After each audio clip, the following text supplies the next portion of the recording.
Assalamualaikum warahmatullahi wabarakatuh. Di sini kita akan melanjutkan untuk belajar materi pengolahan data, di mana sebelumnya kita sudah belajar tentang prosedur pengumpulan data. Oke, langsung saja. Jadi apa yang dimaksud dengan prosedur pengolahan data?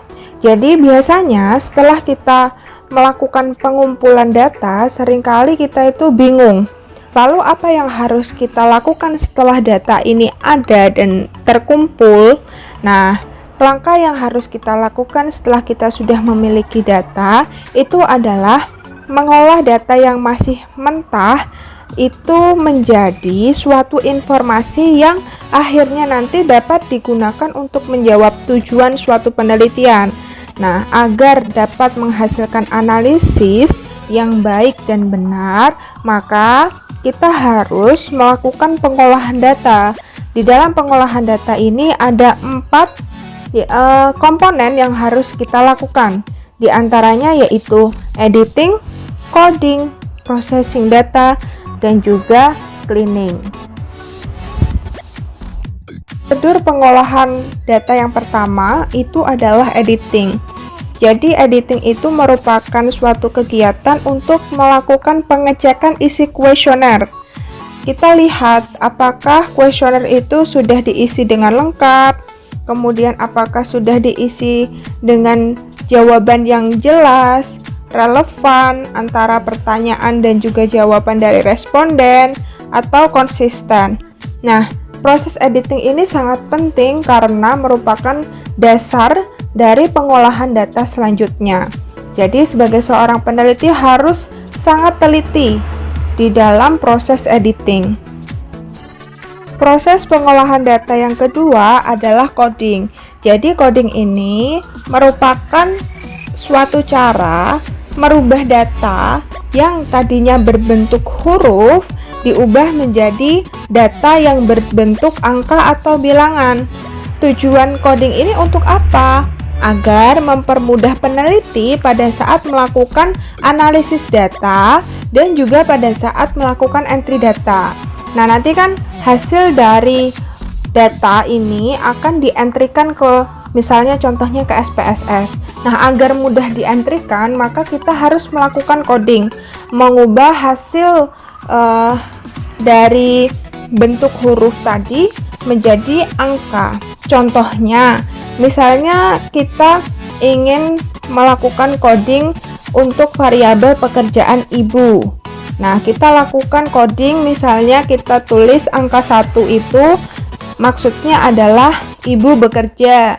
Kemudian angka 2 tidak bekerja. Nah, nanti pada saat entry kita tulis 1, 2, 3, kemudian di SPSS dikasih keterangan bahwa 1 itu maksudnya bekerja, 2 tidak bekerja. Nah, itu adalah yang dimaksud dengan coding.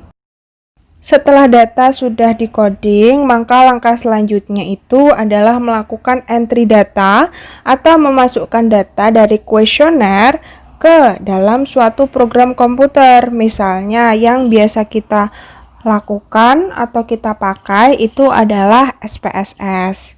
Nah, kalau sudah dilakukan entry data, kita masuk ke proses yang keempat, yaitu cleaning. Nah, yang dimaksud dengan cleaning ini adalah kegiatan pengecekan kembali data-data yang sudah di-entry itu, apakah masih ada kesalahan atau tidak. Nah, itu tadi adalah proses pengolahan data. Ini adalah gambar dari proses pengolahan data. Editing seperti kita sudah jelaskan, yaitu mencocokkan kuesioner itu sudah lengkap atau belum. Kemudian kita melakukan coding dan entry data, misalnya di SPSS, kita kasih codingnya, kemudian kita entry data dengan benar. Nah, kalau misalnya sudah benar, maka kita lakukan cleaning atau pengecekan kembali. Apakah data yang sudah kita entrykan itu sudah sesuai atau belum? Setelah kita melakukan pengolahan data, maka langkah selanjutnya yang harus kita lakukan adalah melakukan interpretasi pengolahan data. Apa saja yang harus kita lakukan di dalam interpretasi pengolahan data? Kita bisa melakukan beberapa analisis, di antaranya yaitu analisis univariat, bivariat, dan multivariat. Dan masing-masing analisis ini memiliki tujuan dan juga fungsi masing-masing. Contohnya, untuk analisis univariat ini bertujuan untuk memperoleh gambaran deskriptif dari suatu variabel. Jadi cukup ingin mengetahui gambaran deskriptif. Contoh, pada analisa univariat ini adalah mengetahui gambaran deskriptif jenis kelamin responden, umur responden, tingkat pendidikan responden, dan lain sebagainya. Dan untuk penyajian data, apabila datanya itu numerik, yang kita sajikan itu berupa min, standar deviasi, median, nilai minimal maksimal, dan juga range. Sedangkan penyajian data kategorik yang kita bisa sajikan biasanya adalah modus ataupun bentuk prosentase.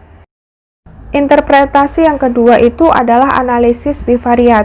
Jadi tujuan dari analisis bivariat ini adalah untuk mengetahui hubungan antar variabel.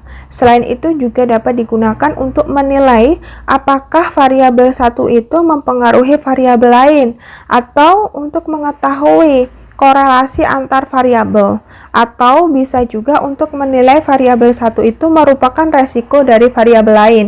Nah, pada analisis bivariat ini yang dijadikan sebagai acuan adalah hasil dari uji statistik. Selanjutnya yaitu interpretasi multivariat. Untuk interpretasi multivariat ini ditujukan untuk mengetahui satu atau lebih variabel bebas yang dominan. Nah, itu berpengaruh tidak terhadap variabel terikat. Jadi, kalau untuk multivariat itu menginterpretasikan hasil uji statistik yang memiliki satu atau lebih variabel bebas. Nah, itu adalah interpretasi dari hasil pengolahan data. Berikut ini merupakan tujuan interpretasi data secara umum, yaitu dapat digunakan sebagai deskripsi, deskripsi analitik, ataupun sebagai teori substantif. Selanjutnya yaitu teknik interpretasi data. Jadi di sini ada beberapa hal yang bisa kita lakukan di dalam melakukan interpretasi data. Yang pertama, kita bisa menghubungkan hasil analisis itu dengan teori-teori yang sudah kita buat pada bab sebelumnya, yaitu di tinjauan pustaka.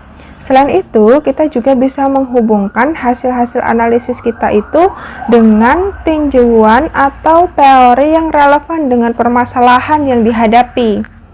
Kemudian, kita juga bisa melakukan interpretasi data dengan memperluas hasil analisis ini dengan mengajukan pertanyaan yang berkenaan dengan hubungan, perbedaan antara hasil analisis, penyebab, implikasi, dan hasil analisis sebelumnya. Jadi kita mencari jurnal-jurnal atau penelitian-penelitian sebelumnya, kemudian kita hubungkan apakah sesuai atau tidak. Nah, itu merupakan salah satu teknik interpretasi data. Kemudian kita juga bisa menghubungkan temuan dengan pengalaman pribadi. Misalnya kita memang memiliki pengalaman pribadi terhadap penelitian yang kita lakukan. Nah, itu juga bisa dilakukan sebagai salah satu teknik di dalam melakukan interpretasi data. Atau kita juga bisa memberikan pandangan kritis dari analisis yang telah dilakukan. Jadi setelah kita melakukan analisis, kita mencari sumber-sumber yang relevan, kita melakukan pandangan untuk penelitian kedepannya atau untuk teori kedepannya. Nah, itu beberapa teknik interpretasi data. Oke, baik, itulah materi tentang pengolahan data dan juga interpretasi data. Semoga setelah dijelaskan semakin jelas, dan terima kasih atas waktunya. Wassalamualaikum warahmatullahi wabarakatuh.